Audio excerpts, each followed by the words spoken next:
7,120 మందికి లబ్ధిదారులకి అందేలా చేశాం అధ్యక్ష. ఏదైతే మేము ఎన్నికల మేనిఫెస్టోలో జీఎస్టీ 5% ఫ్రీ అన్నామో దాన్ని కూడా అమలు పరుస్తున్నాం అధ్యక్ష. అంతేకాకుండా 200 యూనిట్లు 500 యూనిట్లకు గాను మేము ఎన్నికల సమయంలో మాన్యశ్రీ మా ముఖ్యమంత్రి చంద్రబాబు నాయుడు గారు చెప్పారు 250 కోట్ల రూపాయలు మేము అందజేస్తున్నామన్న విషయాన్ని కూడా మీకు తెలియజేస్తున్నాం అధ్యక్ష. అంతేకాకుండా చేనేతలు తయారు చేసిన వస్త్రాలని బయర్స్ అండ్ సెల్లర్స్ మీటింగ్ పెట్టాం అధ్యక్ష.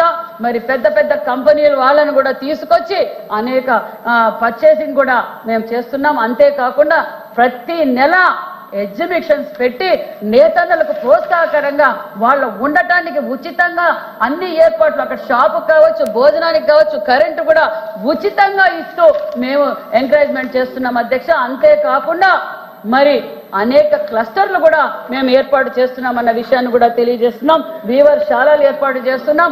గతంలో ఆగిపోయిన టెక్స్టైల్ పార్కులు ఎమ్మిగనూరు, మరి రాయదుర్గం, అదేవిధంగా గుంటూరు ఈ టెక్స్టైల్ పార్కులన్నీ మనము మళ్ళీ మొదలు పెడుతున్నామన్న విషయాన్ని కూడా మీకు తెలియజేస్తున్నాం అధ్యక్ష. అంతేకాదు అధ్యక్ష,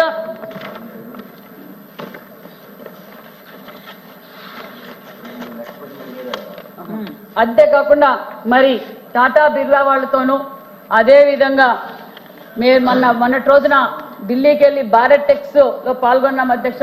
8 మంది పారిశ్రామికవేత్తలు బ్రాండ్ అంబాసిడర్ చంద్రబాబు నాయుడు గారిని చూసి 8 పరిశ్రమలు రాబోతున్నాయి, 2,500 కోట్లు పెట్టుబడులు పెడుతున్నారు, 15,000 మందికి ఉపాధి చూపించబోతున్నామన్న విషయాన్ని కూడా మీకు తెలియజేస్తూ మరి అతి తక్కువ కాలంలోనే నేతన్నలకు ఒక ధైర్యం వచ్చింది అధ్యక్ష.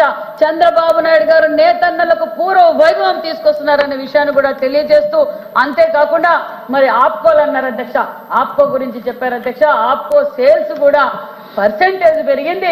మరి ఆప్కో షాపులు కూడా కొత్తగా ఓపెన్ చేశామన్న విషయాన్ని కూడా తెలియజేస్తూ అంతేకాకుండా మరి తమిళనాడుతో కోఆప్టెక్స్ వారితో కూడా ఒప్పందం చేస్తున్నాం అధ్యక్ష. మన వస్త్రాలు అక్కడ పెట్టడం, వాళ్ళ వస్త్రాలు ఇక్కడ పెట్టడం వల్ల ప్రజలకు అందుబాటులో ఉంటుంది, సేల్స్ పెరుగుతుందన్న ఉద్దేశంతో కూడా మేము చేస్తున్నాం. మేము చేనేత సొసైటీల ద్వారానే ఆప్కోకు కొనుగోలు చేస్తున్నామన్న విషయాన్ని కూడా మీకు తెలియజేస్తున్నాం అధ్యక్ష. నమస్కారం.